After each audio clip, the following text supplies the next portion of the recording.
Je ne suis pas un historien. Je ne suis pas un architecte. Je ne suis pas non plus archéologue. Non, je ne suis qu'un passionné de son département qui vous emmène découvrir les villes et villages de l'Oise. Bonjour à vous tous et bienvenue. Aujourd'hui, je vous emmène à la découverte de Chavançon. Chavançon est un petit village de 160 Chavançonnaises et Chavançonnais et se situe au sud-est de Chaumont-en-Vexin, à la limite avec le Val d'Oise. La commune fait partie du canton de Chaumont-en-Vexin et de la communauté de communes des Sablons. Avant 2015, elle faisait partie du canton de Méru. Chavançon a eu les noms jadis de Gérardus de Cavanzon, vers 1066, Johanne de Chavanquin en 1211, Rogérus de Chavancon, Guillermus de Chavancon, Thibaut de Savanchon, Chavançon, Savanchon, Chevançon, Chavançon en 1667 pour devenir le Chavançon d'aujourd'hui. Chavançon n'est pas situé sur une route nationale, ni départementale, ni communale. Alors, à quoi correspond ce V sur les panneaux Michelin d'entrée d'agglomération? Réponse en fin de vidéo. Le village a un petit écart à l'ouest, la mendicité d'une demi-douzaine de maisons qui se trouvent sur la départementale 3 qui mène de Honneuil au Val d'Oise. La commune accueille le ruisseau d'Arnois qui sert de frontière avec le Val d'Oise au sud, le ruisseau du Bois-Jeune et le fossé du chemin du Haulme. Chavançon a été rattaché à la commune de Neuvillebeau en 1826 pour retrouver son indépendance en 1833. On apprend dans un traité du 30 août 1391 que Auger était seigneur de Chavançon. En 1211, un Jean de Chavançon, géant de Chavanquin en latin, fait donation à l'abbaye de Saint-Victor d'un cinquième de son droit de Champard dans la dîme de Noisement. Le Champard était la redevance d'un paysan due à un seigneur et Noisement est le nom d'un moulin qui se trouve à environ 6 km à vol d'oiseau de Chavançon, au sud de la commune de Chars, dans le Val d'Oise.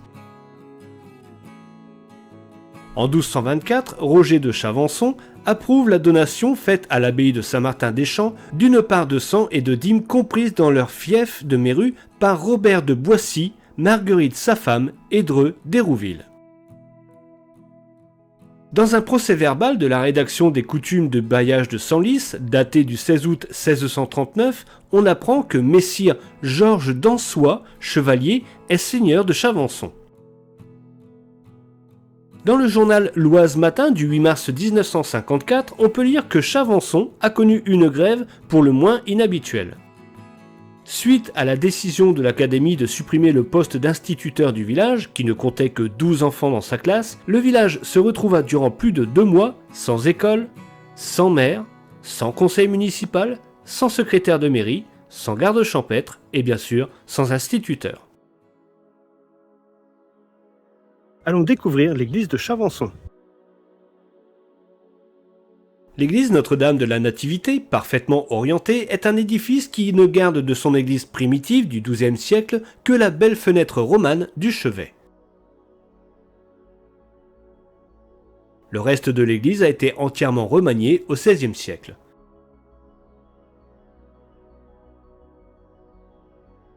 Elle se compose d'une nef de 3 travées avec bas-côtés et d'un chœur à chevet plat.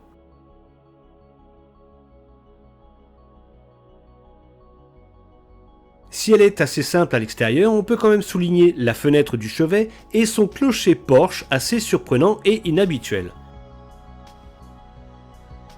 Il comprend le portail en plein cintre, une grande baie, le tout enfermé entre 2 sortes de contreforts qui font toute la hauteur du clocher. Il se termine par une petite flèche en charpente recouverte d'ardoise. L'intérieur est très accueillant. Il faut dire qu'une restauration récente, 2003, lui a redonné toute sa jeunesse. La nef et les bas-côtés sont principalement occupés par des bancs et le plafond est voûté en berceau.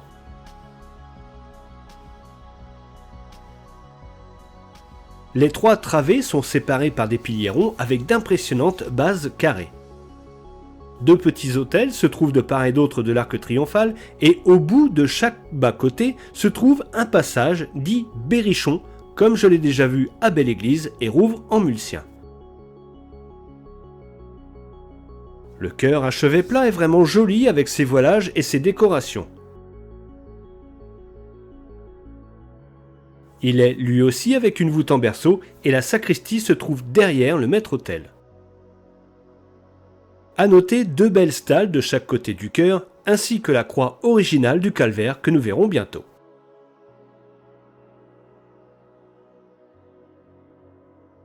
Il y a une chaire à prêcher dans la nef, un beau tableau, un étonnant bénitier sculpté dans un bloc de pierre et les fonds baptismaux assez anciens je pense. Pour finir, je vous emmène faire le tour de cette belle petite église Notre-Dame de la Nativité.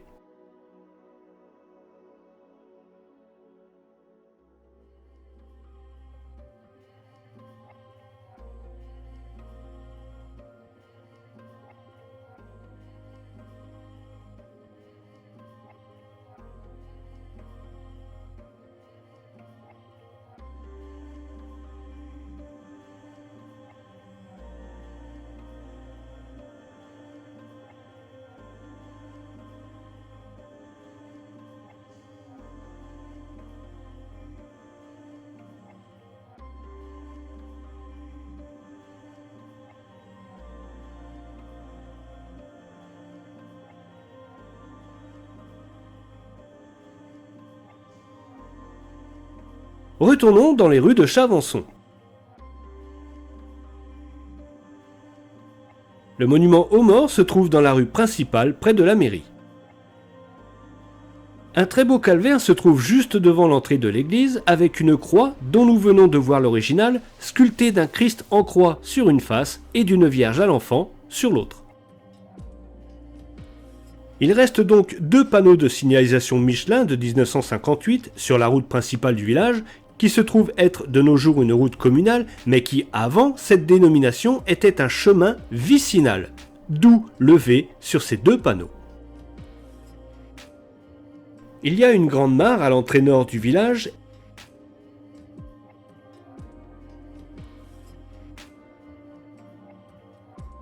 et une autre à l'est avec tout près une petite aire de pique-nique.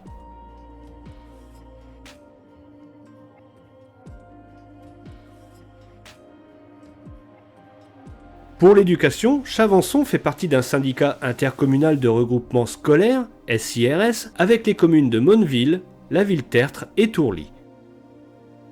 Les enfants du village vont dans les écoles de Monneville et La Ville-Tertre. Il y a une petite place près de l'église avec un terrain de pétanque. Une plaque sur le mur d'une maison nous informe que Marc Beit-Bédé, philosophe, essayiste, journaliste et polémiste, vécut ici avec sa femme Maryse Nallon, bienfaitrice du village. Il reste encore 3 fermes en activité dans la commune. La sécurité est assurée par la gendarmerie de Méru et les centres de secours de Méru et de Marines. Voilà, c'est ici que se termine la découverte de ce bien sympathique village de Chavançon que j'ai eu plaisir à moi-même découvrir. Je vous remercie de m'avoir suivi dans les rues de Chavançon et si cette vidéo vous a plu, n'hésitez pas à me le dire en commentaire, à mettre un j'aime, à en parler autour de vous et surtout à partager. Je tiens à remercier Madame Tutin pour son aide et son accueil ainsi que toutes les personnes qui m'ont aidé dans la préparation de cette vidéo. Et si le cœur vous en dit, vous pouvez soutenir la chaîne en vous rendant sur ma page Ko-fi, dont le lien est en description. N'oubliez pas de vous abonner et d'activer la petite cloche afin de ne pas manquer les prochaines découvertes. A bientôt. Au revoir Chavançon.